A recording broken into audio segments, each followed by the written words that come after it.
Hey, beautiful souls. Welcome back to the Healing Empath. I am a healing empath, and today's video is going to be a quick one because I am in my car again. It's Tuesday. I'm waiting for my child to get out of dance, and I think I'm going to make this a thing, like record short little videos. It might not be that short for YouTube world, but I'm trying to keep them short when I record in a car because I get a lot of messages and ideas, and it's better to just put them out there versus keeping them in and then not end up recording, because my goal is to be consistent as an unhealthy empath. If you guys watched the previous videos, some of the reasons why we may not start things is because we're afraid of the critique, because maybe we don't have everything we need. Like right now, I'm on my phone, I'm just recording, and I'm kind of worried about the noise, right? But, there's ways that I can fix that so you guys can, hear my message clear. But that's still not an excuse to not record. But you can make it an excuse and then end up being 10 years later and you're like, oh, I should have continued with my YouTube channel, or I should have continued with my social media, or whatever it is that you have going on.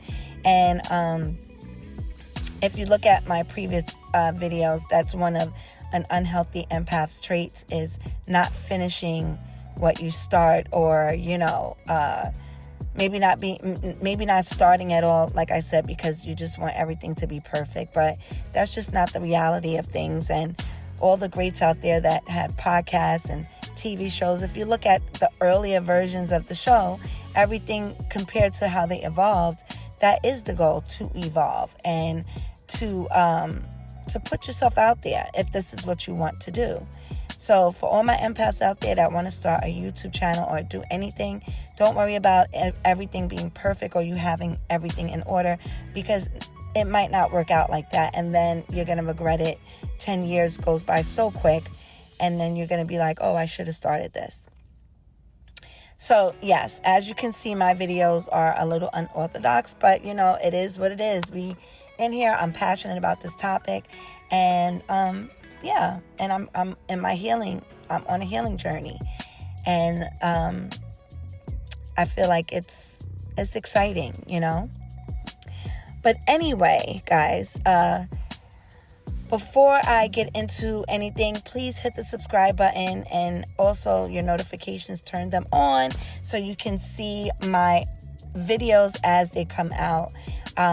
As of now, I'm only uploading once a week because I just started. I don't want to overwhelm myself, and I want to give my, the content time to marinate, right? Because if I start doing a bunch of videos as an unhealthy empath, I may get burnt out or overwhelmed, and then I might stop. So to keep the flow, I'm guided to do one video per week as of now.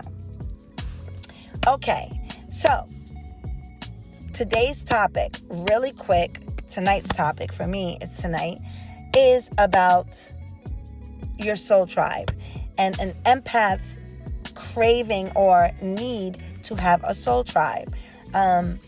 Most unhealthy empaths became unhealthy empaths either by some sort of grief or loss, or some type of abuse or trauma.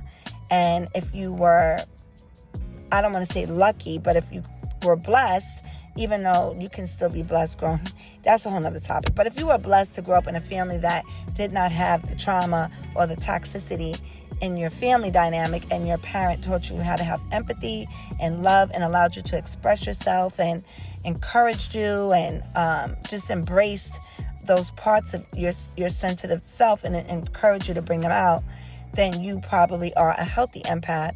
But your parent also taught you boundaries.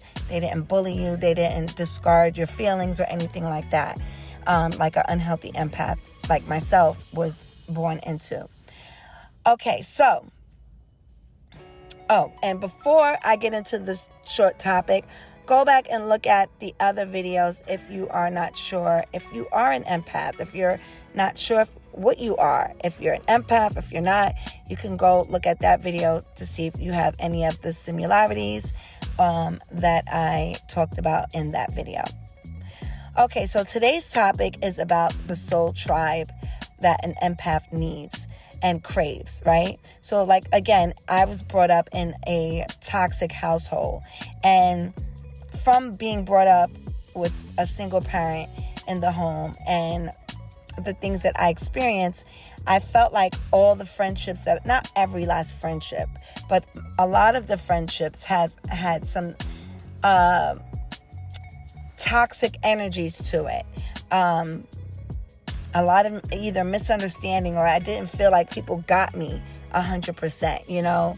It was interesting for me as a small child. Even though there was many laughs and fun with my friends, there was times where I felt like I didn't belong, or I was like the odd one, sort of, if that makes sense. And in family, I've always felt like the odd one, or like, you know, I wasn't taken in to be like super loved on and embraced. Even if I felt loved, even if I was shown love, maybe I didn't absorb it the way that I would have loved to absorb it, because maybe it was given to me out of obligation versus given to me out of I really like you and I really love you, if that makes sense. So when you meet your soul tribe is going to like and love you. They're not just going to love you, right? Because even in relationships, you see some relationships where they're love, like the man, he'll love you because you spent all your time together, you have children together, you're married, but he may not always like you, you know. Like if something happened to you, he would be devastated because he loves you and he loves what you've given him, right? But he may not always like you. And that comes out in a lot of relationships, like you know, men that just are tapped out of the romance sector, they don't date you anymore, or like friendships that tolerate you, but they love you as far as, oh, I love you, we've known each other since preschool or since kindergarten, but you know, I don't like you sometime, or you get on my nerves, and not that you can't get on people's nerves that like you, because you absolutely can, but there is a difference when someone loves and likes you. Like, it's not petty, it's not shady, it's not, you know, ostracizing. You feel whole, you feel heard, you feel seen, and the relationship is balanced, right? There's no arguments, there's no pettiness, there's none of that when it comes to your soul tribe. There's love, there's support, and it doesn't matter if it's your family, it doesn't matter if it's your love life or your friendship or even your job. Sometimes you luck up and you get a soul tribe at your job. There's plenty of people that can attest to that. Okay, so I'm going to run down 5 ways to know that you found your soul tribe. And you can place this wherever you want, whatever part of your life you want to place this. Okay, so the first one is they feel like peace. They don't feel like a performance. It's not fake, right? So you can breathe around them, right? You can breathe. You don't have to wear any mask. You can exhale. There's no pretending. And their energy feels supportive. It feels grounding. It's not draining. It's not shady, right? It's not weird. You know, all those vibes you probably felt from other people that you know, right? You can leave a conversation with your soul tribe feeling lighter. You don't feel like you have to recover or, you know, go hibernate for 3 days, you know. You feel seen, you feel heard, you feel loved, you feel supported. Okay. Number 2, they see your sensitivity as a superpower. They see it as admiring. They see it as strength, right? They don't call you, oh, you're too sensitive or you're too emotional. They appreciate your depth. They let you be that, right? They let you be sensitive. They let you feel those emotions and express them. They value your intuition and emotional awareness. So they don't make you feel like you're crazy or weird or like you're just trippy, right? You feel understood by them without having to over explain your energy all the time. And sometimes they also can just get you, like they get you, okay?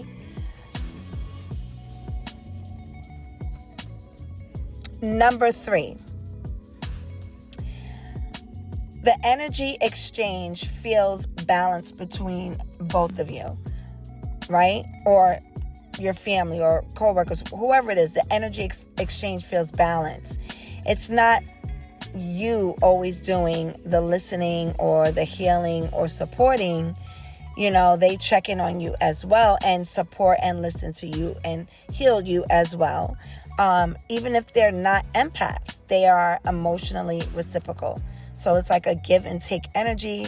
There's reciprocity. Nobody feels like they're being drained and their energy is being siphoned, and there's nothing, it's no balance.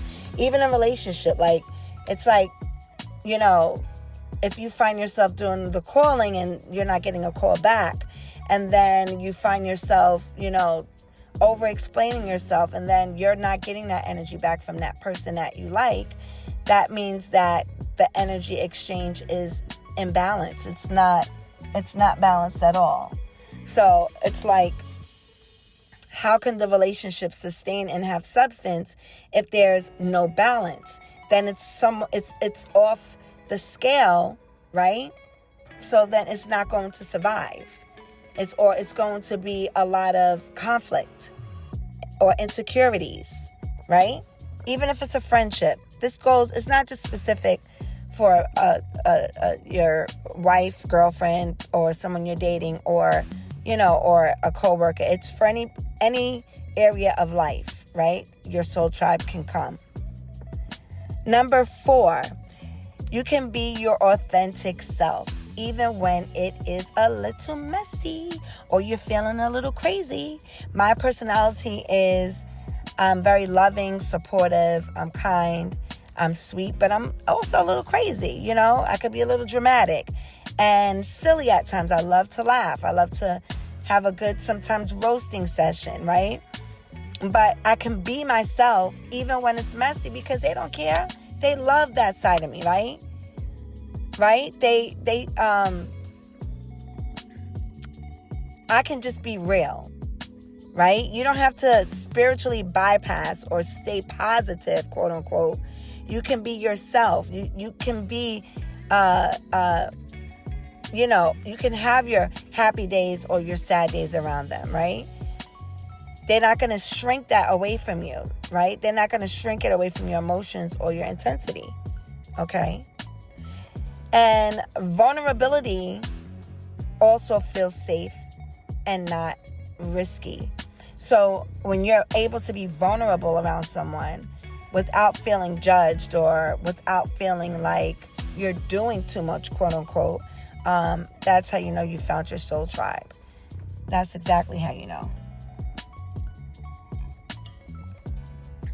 And number 5, last but not least, the growth in your soul tribe feels mutual.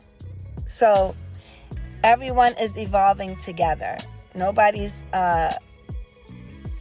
outgrowing or rescuing each other, right? You're not being a mother in the friendship or a mother in the relationship. Everybody's evolving. So you're able to hold your energy, right? They inspire expansion as well. It's not exhaustion. So if you want to elevate and evolve, they inspire. They're like, oh, wow, that's amazing. Maybe I can join you, or let me know how it goes. That's great. They're supportive of you, right? It doesn't feel karmic and heavy, right? So you both or all hold space for change without feeling any guilt or pressure amongst each other, right? You love on each other. It's kind of like if you have your dad and you're like, oh, Dad, I want to start the gym. And he's like, oh, great, son.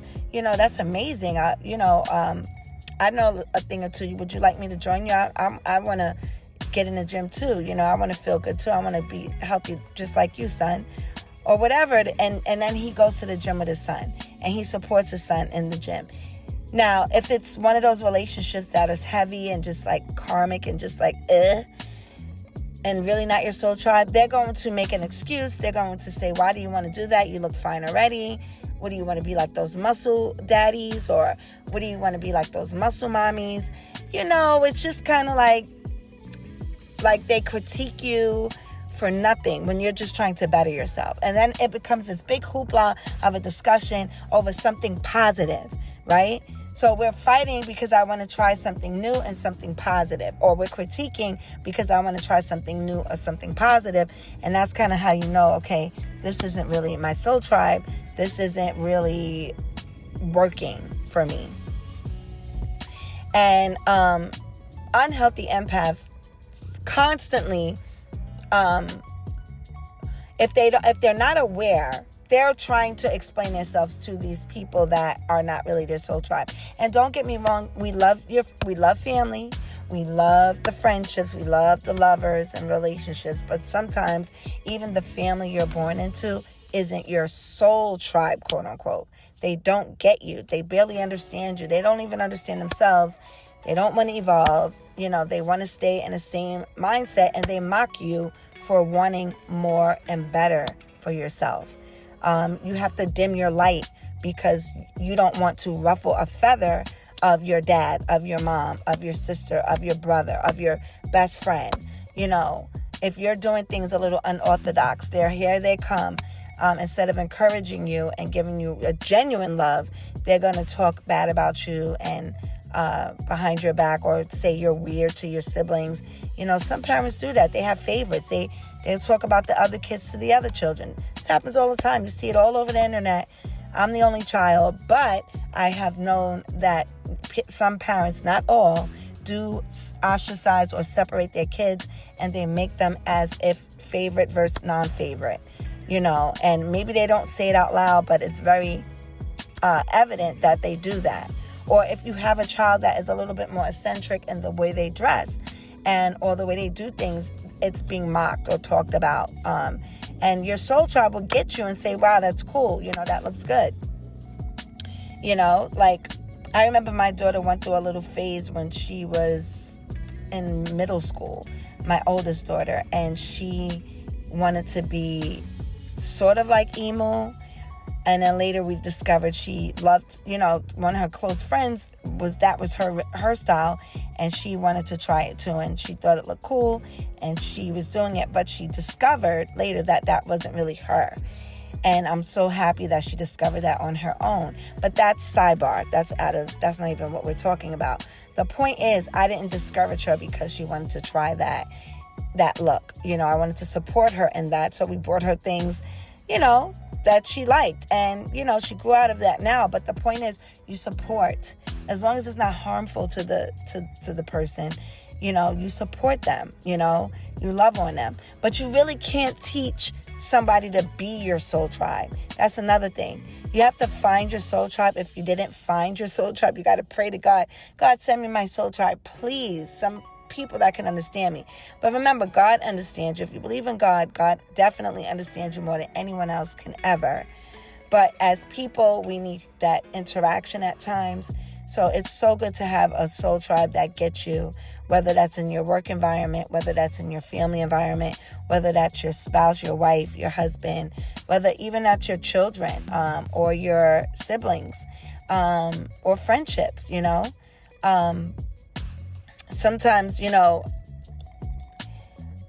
it's hard for us as empaths to find that type of energy. And we end up, at least for me and some other empaths I know that are unhealthy, end up cutting a lot of people off and kind of like just doing our own thing, And I was very, I had a lot of friendships when I was younger and a lot of associates and things of that nature.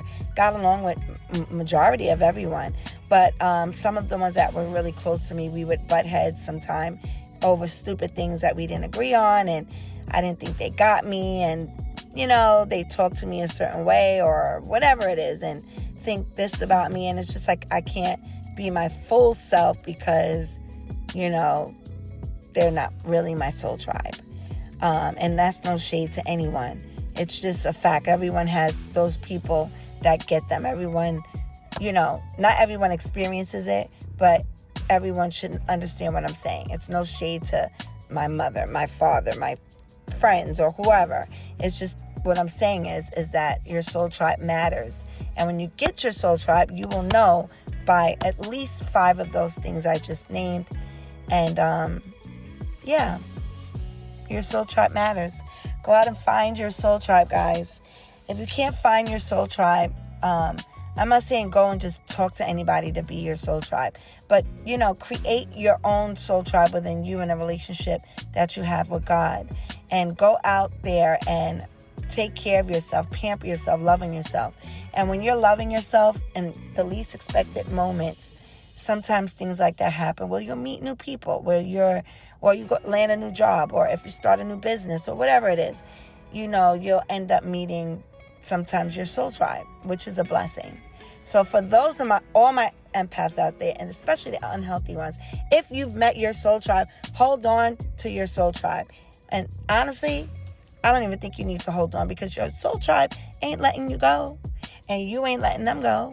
So, but just appreciate it and understand that it is not the norm to find your soul tribe. It is extremely rare, but it is doable, and it happens enough that I know that they exist. Okay, my lovely empaths, I hope everyone has a great day. This was just a quick message. Please don't forget to subscribe and like the video. If you have your soul tribe, drop it here in the comments. Let me know. And until next time, my friends, have a good one. Ciao.